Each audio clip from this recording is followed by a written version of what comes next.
How y'all doing? Yeah, my name is Reginald, and I just wanted to make this video. This is all for my TIs. Okay, this is gonna be my first installment, my first video. Okay, I'm currently over here in Alabama, and I just wanted to talk to you about some of the experiences that I've come in contact to or with as being a TI or a targeted individual, a term that I recently just found out about. Um, First, let me give you a little background about myself. Okay, I served in the military 20 plus years. I was born in a small town in Alabama. I have a family. Um, I've been all around the world, you know, um, you know, places. I've been served the country, been to Iraq 3 times, and then with this video, what I want to do, I want to go ahead and I want to leave religion out. I'm going to go ahead and I'm going to set that to the side for now. And I'm going to give you, or tell you about some of my experiences of what I've found as becoming a TI or a targeted individual. Okay, with this targeted individual program, I believe it's something that starts when you are young. Okay, I grew up, I'm not saying that I grew up in a perfect home. It was kind of a broken home, you know, and, I'm not saying that everything within my household was perfect, but we still made it. With that being said, I want to say I think all the individuals that's in this program, I think you were put in it when you were younger. All right, so if you look at the majority of us, if you go back there and you think, from the beginning, I believe, this is what I personally believe, I believe that we all felt like we were out of place. I don't know what happened, what it was. Like I said earlier, I'm going to go ahead and I'm going to leave religion out of this video. And we're going to set that to the side. Like I said, my home, it wasn't perfect. I would say my mom was the basis of the family. All right. And then I'm not going to necessarily go into detail about my family situation, but I'm going to tell you, me personally, I believe this is from my personal aspect of things. I honestly think that this is a government program. Okay, like I said, I'm going to go ahead and I'm going to leave religion out of it. My mom, like I said, my mom was the basis of the family. I noticed my first contact with somewhat as being a target individual was with her. I was at home, me and my brother and my dad, and then all of a sudden, my mom, she started acting funny. She was telling us outrageous things, nothing bad about her, but I think that's when it started. I think with this targeted individual program, they have to take the subject and it has to be someone that has an unstable life to that extent. Like I said, I'm going to leave religion out of it. Now with my mom, I noticed that she started acting weird, and she was started acting as almost like things will be as a mental illness effect or something to that effect. But by me doing my research now during this time, I noticed that with mental illness, it's not anything that affects you when you're in your late 30s or late, early 40s, so on and so forth. If it's a mental illness thing, then it's going to be something that somebody is going to know early on. I apologize for the light. Something came up on my mind or came up on my heart to go ahead and make this video. Recently I've had a lot of things going on, but with this targeted individual program, like I said, I honestly believe that it's a government program, and it starts when you're really young. So, just like I was saying, with my mom, she started acting funny. So, everybody was saying, oh, hey, we need to get your mom some help. I think she need to go to a mental institution or something like that, or go talk to some type of counselor. But, my mom, she was real religious. Like I said, I'm going to leave religion out of this, but I'm just giving you a little background. Okay, she was real religious. She held her faith on God, on Jesus. So, by her having her faith, with that religious, I think that's what got her through that point. But, like I said, I believe this is something that happens when you're younger. Okay, so my mom came through that. At that time, it did affect me. I think I was in high school, maybe like the 9th or 10th grade. So at that time, I was feeling kind of upset about it. Like I said, my mom was the basis of the family. So my dad, he said that, yeah, I think your mom need to get help. Like I said, it wasn't a perfect home, but we made it. Now with this targeted individual program, to all my TIs out there, if you felt like you didn't belong, or you were our outcast, I believe that that's something that the government did to make you start feeling that way. I don't know at that time, maybe since you were a child or a baby, that's the way it was set up. Maybe at that time you already had some handlers, okay, that was trying to mold you into the person that they wanted you to be. Okay, so throughout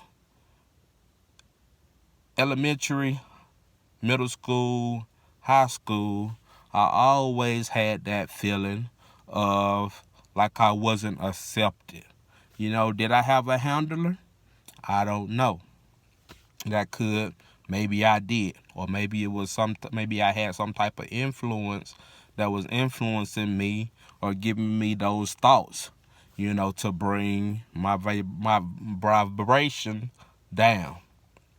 Okay, so made it through elementary, middle school, high school. Okay, then at that time, I was supposed to go to college. All of a sudden, I decided not to go to college. All right, I told my mom that I'm going to join the military.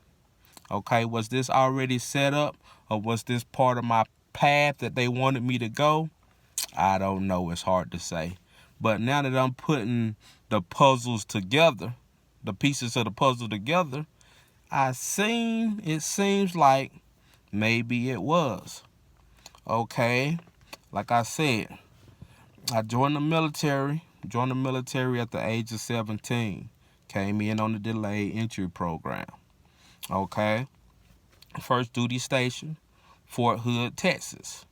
Okay, at that time, I went to Fort Hood, Texas. Everything was going kind of smooth. I still somewhat felt like I was out of place.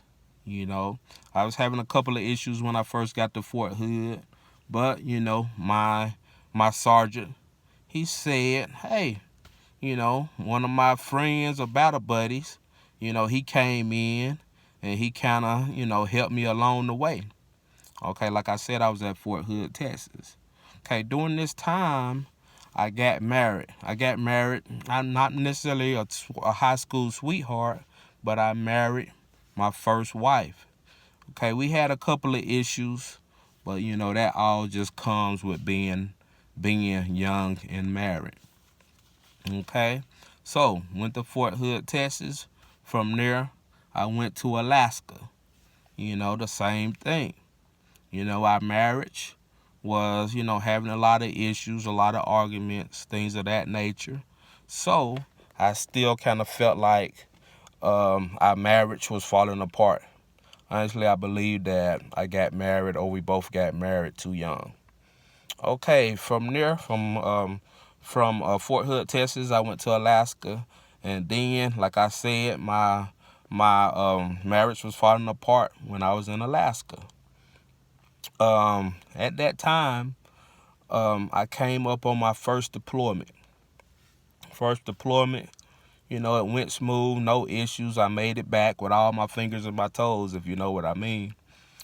Came back, and then I noticed that, some weird things was going on with my wife or ex-wife. So, I said maybe it'll work out, or if it doesn't, then okay, I guess maybe that goes back to getting married young or whatever. Okay, so then from Alaska, I went to Germany. Okay, went over to Germany, and then as soon as I got to Germany, okay, I was slotted for another deployment. That's when I noticed that my marriage was really falling apart. So, went ahead, cut ties with my first wife, and we got a divorce while I was over in Germany. At that time, like I said, I still didn't know anything about targeted individuals. I just knew that my mom was going through a couple of issues, but I knew at the end that she came out. So in Germany, like I said, I went to my next deployment, came back, everything flowed smooth. Okay, came together, met my second wife. Okay, then at that time everything was going smooth. Had one child over in Germany, and then next thing you know, I end up having to come to the States. Okay, then from the States, that duty station was El Paso, Texas. Got to El Paso, Texas. I wanted to stay away from the base or the post, and I moved out to another town, probably about 30 minutes away from El Paso. Fort Bliss. Everything was going smooth, no issues. Just a little marriage issues. Got the newborn. Everything is going smooth. Okay. Along the way, I met some good people. Then I met some not so good people. I'm not saying that I'm a perfect person, but like I said earlier, I think this program is something that tries to mold you into what they want you to be. So at the end, hey, we have molded this person, or we making a person. Okay, everything, Fort Bliss, Texas, everything going smooth. I'm doing what I need to do to take care of my family. I wanted to make a better home life for my son than what I had. Okay, so at Fort Bliss, Texas, then I came down on orders to go to Virginia, Fort Lee. Okay, went over to Fort Lee, did what I needed to do over there. All right, remember, this whole time frame, I'm stacking up years. I mean, the time went by just like that. All right. Okay, so got to Fort Lee, Virginia. Okay, came in, signed in. Everything was going good. Nothing out of the ordinary. I'm putting in work, trying to get promoted, to that next level. At this time, I was a sergeant going for staff sergeant. So I attained that rank of staff sergeant. Okay, now, still not knowing anything about TIs. Just the only thing that happened to my mom. Okay, so I'm going along, and then it gets towards the time for me to retire. Okay, I said, okay, retirement is looking good. I was going through some of the stress of retiring. I don't know if you know anybody or if you're actually someone who retired from the military, but when you get to the end, you start to get the jitters. Okay, what am I going to do? What am I going to do after the Army life? How am I going to fit in to the civilian life? Things of that nature. All right, so came up with a game plan. I said, okay, I'm going to go ahead and I'm going to retire from the military, and then I'm going to become a truck driver. Okay, that's something that I wanted to do. Went ahead, obtained my CDL, got that, went to a training over with a trucking company. Went through a couple of trainers. Did what I needed to do. Still trying to provide for my family. As the man, being the man of the family. All right, did that. So during this time, when I got out, when I was driving, I was on my own, what they call solo. So I'm driving, had to go up to Pennsylvania. Okay, while I was in Pennsylvania, got a call from my boss. So he said, okay, I need you to go and I need you to take this load over to this certain location. Okay, took the load over there, started to make it over there, and then all of a sudden, seems like my GPS was taking me on a route that wasn't necessarily suited for trucks. This is my first time being in this area, and also I'm a young driver, so I know that stuff happens. So while I'm taking this load over, I end up and I get into an accident. From that time of that accident, I don't know what it was, but it seems like something just clicked in me and said that, hey, this seemed like a setup. Okay, you can call it crazy. You can call it, he don't know what he's talking about. But the way that the lady hit me, I wasn't at fault. The lady hit me. It seems like at that time, everything was a setup.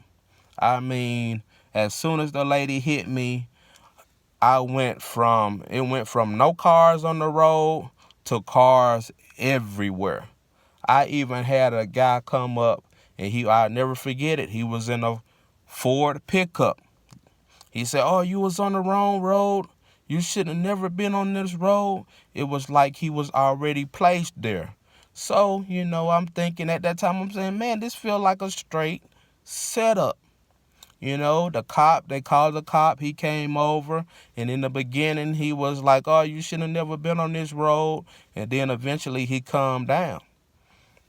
So, come to find out, the lady, she never went to the hospital. Her husband, or supposed to be husband, came and picked her up, took her home, right? And then I had to end up getting in contact with a lawyer. I had a lawyer go to court for me. Come to find out, everything, I came out at no fault. Everything came out, basically the judge knocked it down to a non-moving violation. At that time, I think that's when my targeting really began. For some reason, I believe that as being a trucker, I was moving around so much that they couldn't actually target me because I was going to so many locations. So, like I said, I got into the accident. The trucking company called me. This trucking company had me go over to another location. They had me drive all the way up to Michigan. That's when I got the phone call that, hey, you need to turn your truck in. You're getting fired. So they made me drive all the way from Michigan all the way back down to Virginia. All right. At this time, I'm still not knowing that, hey, you may be a targeted individual. Okay. So when I get over to Virginia, Then I started working for a propane company. I was kind of surprised that I got the job because, I had been in an accident. So I started delivering the propane, to different homes, residential areas. Okay, then all of a sudden, I noticed that when I go to certain houses, that I would start seeing the same things. I'm like, oh, this kind of odd. All of these houses have the same things. I'm not necessarily going to go into what I was seeing, but it almost seems like all of these houses will have the same things. And then I would go to certain houses, and it seemed like people would be there waiting for me. And as you know, I started driving this propane truck. I switched from one location over to another location. My boss, he said that, hey, we're going to move you from this location to another location. And when I moved to that location, that's when I really started to notice the same things. The same things. And it kind of stuck out. It was kind of odd. Like I said, I did 21 years in the military. So I'm kind of always aware of my surroundings. Okay. Now, like I said, I was seeing the same thing. So I asked my boss, I said, it seems like something's not right. The people that I was working around, they seemed like they was kind of acting somewhat odd or peculiar, or funny. So I said that, is there any way that I could move to my old location? It took him about 2 weeks, right? But I never got moved. So all of these locations that I was going to, it seems like, hey, the same thing. So one night I got a call. I was on call. I mean, this happened at like 7:00 at night. I was on call, so I had to drive an hour and a half out to this location. I got to the house. It was an older gentleman, him and his wife, and it seems like everything was a joke. I never forget the wife saying, hey, don't blow our house up. And then it seemed like when I opened the container that the propane was housed, it seemed like it was filled up with urine or piss. So I'm like, oh gosh, this is kind of odd, So the whole time doing this job, everything seemed like a joke. So I got there, I did what I needed to do.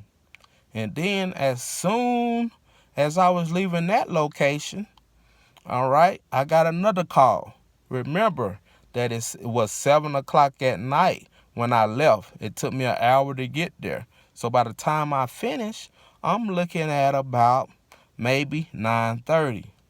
So at 9:30, I get another call.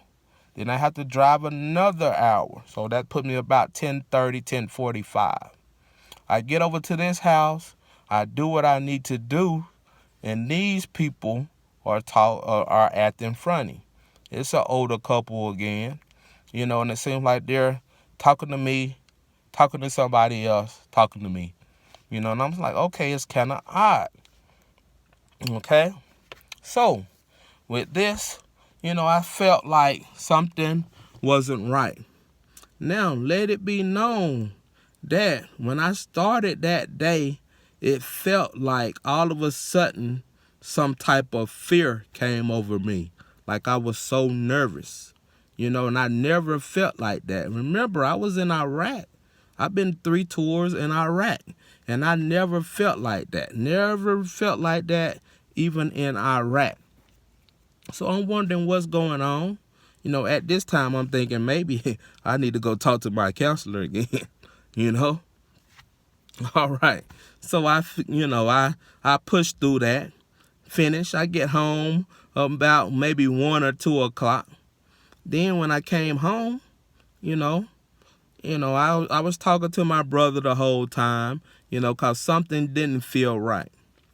Okay, made it home, went in the house, and it seemed like my wife, she was acting somewhat peculiar. All right, somewhat peculiar. Okay, so, went ahead, called it a night, and then went ahead and went to bed. Okay, when I woke up that next morning, at this time I'm thinking that, hey, should I go ahead and quit this job? But me, the soldier in me said, no, go ahead and push through it. Maybe it'll work out. Okay, so I go to work, work a couple of days. Yes, I say I'm still seeing the same things, kind of odd, not necessarily figuring out what's going on. I think that this maybe is the norm. So, come back on call again. Okay, same thing, right? I get a call maybe about 7, 8 o'clock at night. Hey, we need you to go check out something. They sent me to a church. Okay, I went over to the church. The guy met me. I had to fill up 2 tanks. That took me about an hour and a half. Then I got another call. All right, this call took me about an hour to the next location to get to. So here I am again. I'm out 1 or 2 o'clock. All right, so thinking nothing of it, hey, that's part of the job. Okay, so end up coming back, do that, and it's almost the same thing. So I'm saying to myself, why does this keep happening? Something doesn't feel right. So here I am. I have a wife, I have kids. I have to think about them. So all of a sudden, I decided to quit. Okay, I quit my job. I was off work for about, I would say, almost 5 months. Okay, remember, I'm still in Virginia. So during that time, I just had recently retired from the military. So I'm deciding that, hey, something is not right in Virginia. I need to leave Virginia. So my places, I'm deciding to either, at first I decided to go to North Carolina. Then all of a sudden I said, no, North Carolina is not good. So I decided to come on closer to my home. That's when I came on down to Alabama. Okay, now while I was in Virginia, I still started to notice little things. I started to notice that, hey, it seems like I will be driving and all of a sudden, people, everyone that will be coming by me, they'll have their cell phone up to their heads talking. And I'm like, okay, that's kind of odd. Because with today's technology, with these new vehicles, you can talk through the radio. That seems like that's the norm. But I mean, it seems like it started to stick out. And I felt like in some places, it felt like I was being followed. So I said, okay, maybe it's just me. Maybe it's just something that's coming back from Iraq. So that's when at that time, I still had in the back of my head of, the things that happened to my mom. So I'm wondering, okay, am I losing it? Do I need to go talk to somebody, or something going on? So then that's when I hit the internet. My favorite hit YouTube. And then I started typing in different things. I started looking at some of the T.I. videos.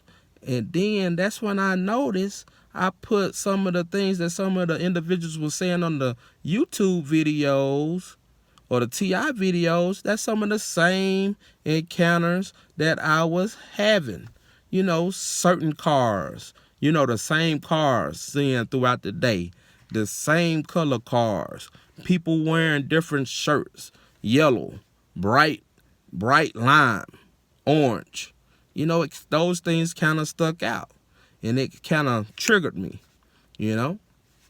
So, I continued to do my research, looked at a couple of individuals, and then that's when I found out that, hey, I am a targeted individual. Okay. So I said, okay, I need to go ahead and I need to move my family from Virginia to Alabama so I'll be closer to home. Okay, now, knowing this, I knew that this program, it follows you. So, rented the U-Haul, you know, got everything packed up, and then we started on our way. And it seems like all the way through, it seems like I was seeing the same thing. People driving by, talking on their cell phones, seeing the same cars, things of that nature. Okay, so made it down here to Alabama. End up staying in the hotel for almost 2.5, 3 weeks. It seems like at first we were looking for a home, a house to rent, and it seems like I called and these people weren't calling me back. And I'm saying, okay, there's no way that all of these homes, I'm trying to rent. There's no way that these people are not even calling me back. So this was something that was kind of a coincidence, or maybe it was part of this targeted individual program. One lady gave me a call back. I went and checked out 2 of her homes. Okay? 2 of her homes. They weren't up to my standard as far as living. So I told her that, I talked to my wife about it, give her a call.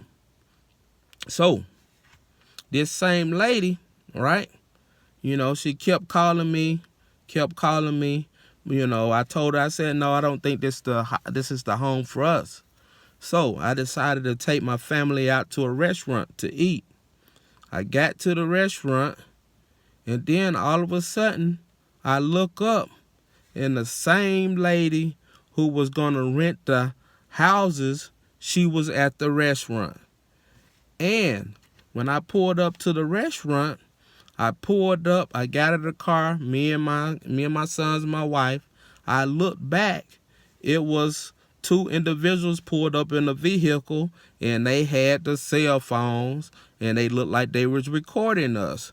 So I got kind of a little upset about that, because at this time I knew that I was in a targeted individual program. I'm in the program, but my family, they shouldn't have anything to do with the program. If you're going to put this program on me, leave it like that. That's the only thing, that's the only thing I ask. Right? Let's do the thing the right way. Don't put it on me. Don't put it on my family. Right? Because then you may get some repercussions. So, did that. Okay, went through all of that. My wife was kind of upset the way I was acting. That kind of messed up the dinner. But during this time, I said, okay, this stuff is not no coincidences. This stuff is happening because that's part of this TI program. Okay, so ended that day. Went ahead, went back to the hotel. Then all of a sudden, finally came up. I started putting my application in for apartments. Okay, finally got a call back from one apartment complex after I put in about 5 or 6 applications. Okay, put these applications in, got that one call back. Now, I'm coming back, and we move everything out of the hotel. We move into the apartment. When I get to the apartment, the neighbors seem nice. Same old. Okay, one thing that I noticed is, when I talked to the lady, she said, okay, if you're going to have any security cameras, they don't need to be pointed out. So now, as I look at my apartment complex, the neighbors that live on the back, they never roll their blinds up, and they have cameras pointed out. So I'm like, okay, that seems kind of odd. All right, if you know what I mean. Honestly, I think that's part of the program. Something to catch my eye, something to let me know that, hey, we still have you watched. We're still watching you. So, my neighbors, they speak. They seem nice. But honestly, it's still kind of something odd. I mean, if I look, it's just certain individuals walking their dogs at late at night, things of that nature. Individuals that stay up to all times during the night. Individuals that seem like they don't have jobs. It seems like every time I come out the house, there's always a set of individuals that when I come out of the house, they come out of the house. I don't know if that's part of the program. To me, it seems like that. All right, part of this TI program, like I said, it's a government program. All right. So, do that. Next thing you know, things are starting to build up. Now, as doing my research, this is one of the programs where, for one, they don't want you to have any employment. So like I said, I didn't work for almost 5 months. Here recently, I just got a temporary job. Okay, so being in this program, let it be known that if they don't want you to work, then they're going to go through all things where you won't be able to work. Now, speaking about the work issue, I got on Indeed. I already have my resume. I put in probably about 20 applications. Put 20, with my resume. I only got a call back from maybe 2 or 3. So I'm like, okay, I was in the military. I haven't did anything wrong. I haven't been locked up in jail. Okay, it shouldn't be this hard for me to find employment. Okay, and it's not like I'm trying to get the best jobs. But honestly, I think that's one thing about that TI program. So I finally got a job temporarily. That's what I'm currently working now. Now, with this, as being a targeted individual, I'm here to try to help in the individuals that may be going through this. Honestly, like I said, I'm going to put religion to the side. I think it really has nothing to do with religion. I think it's just a program where they have to take certain individuals from different ways of life. Mainly, it's from ways of life where you started when you were in some type of unstable home or stuff of that nature, things of that nature. If you look at your life in general, most of the TIs, we probably came from unstable backgrounds or unstable lives, or you may be where they almost considered you as being a loner. With this program, they have to get you off by yourself where they can take you through the motions. I've been in different coincidences where I've been happy, sad, angry, and all in the drop of a hat. Now, if you get out here and you start driving around, you see certain triggers. That's different ways to get you upset. Okay, and I believe, honestly, this is just me, I believe, honestly, they want you to do something out here in the civilian sector, out here while you're out here by yourself, where you do something where you'll end up in jail, you'll end up hurting yourself, or you'll end up hurting somebody else. So to all my TIs out there, this is just a video to let you know that, hey, I understand what you're going through. I'm going through the same thing. If you're a TI out here, and if you're a fake TI, then hey, this is nothing to mess around with, nothing to play with, because it's a lot of individuals that's going through this, and it's real. All right. So if you're on YouTube and you're making fake videos just to get views or to make fun, that's not the route to take.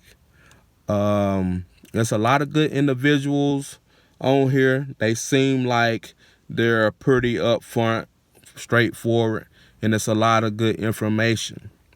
Now, with this program, is it something that I wish on my worst enemy? No. All right. Like I said earlier, I seen my mom go through it, and I honestly believe that's why I'm in it. I think it's a lot of individuals that's currently in this program and they don't even know that they're in the program. I don't know why it was revealed to me or why I've been in this program. I don't know why. Honestly, I can't say that.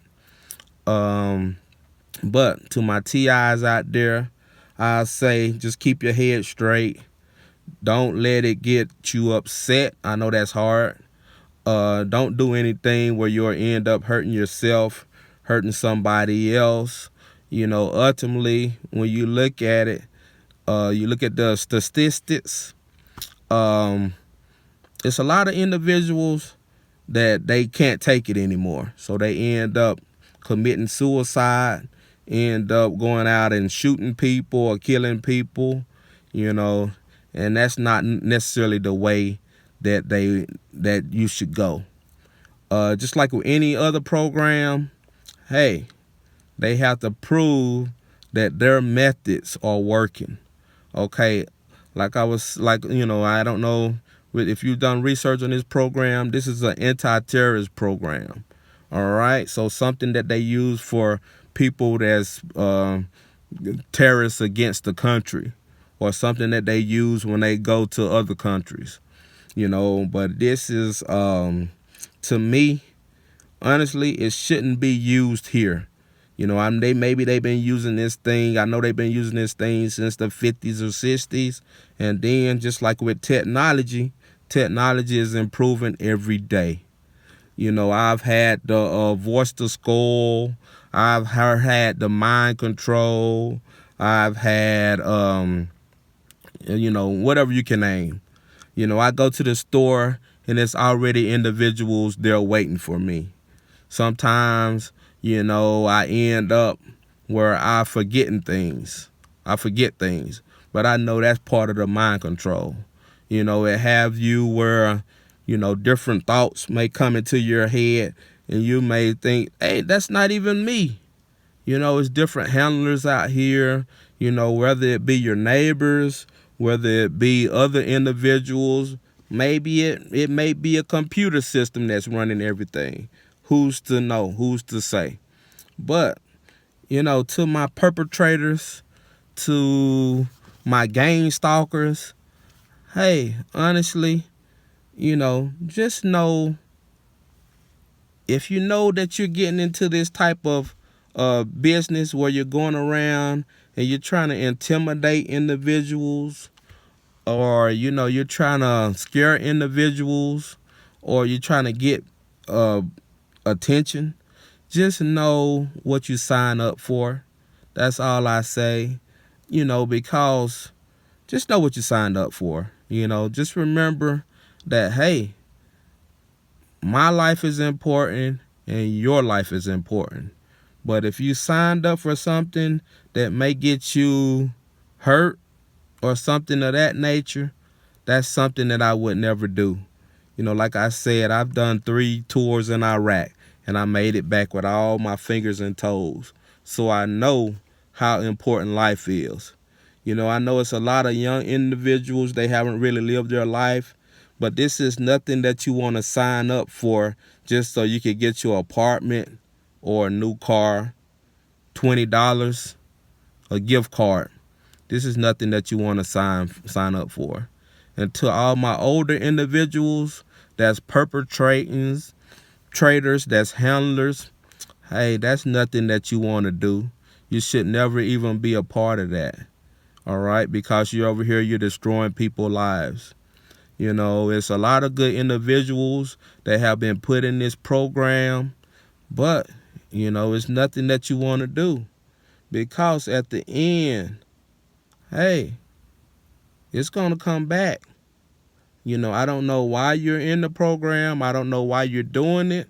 Maybe the pay is good, or maybe that's the only job you could get, or maybe you went to jail and this is a way to lower your time, or maybe, or you maybe was in the program, so hey, let's do it to somebody else. Misery loves company. But, that's the only thing I say If you're out here and you're doing this, I know this has been going on for years, but this is not the route to take, because things are really going to start to heat up here. You know, and I can feel it. Things are really starting to heat up. So the outcome may not necessarily be right. The only thing that I can ask to the TIs is stay calm, get through it, live your day to day. Don't let them stop you from living. Don't let them stop you from working. Don't let them stop you from basically living your life, you know, and live your life. Because these individuals, these perpetrators, these gang stalkers, these handlers, they don't have any lives. If they have time to mess with you and do this to you, then these people, they don't have any type of life. They miserable. These are some miserable individuals. You know, I don't know their background, but I would never do this to anyone. All right, to all my TIs, y'all have a good night. Keep your head up. All right, stay safe. Don't let them steal your joy. All right, have a good night.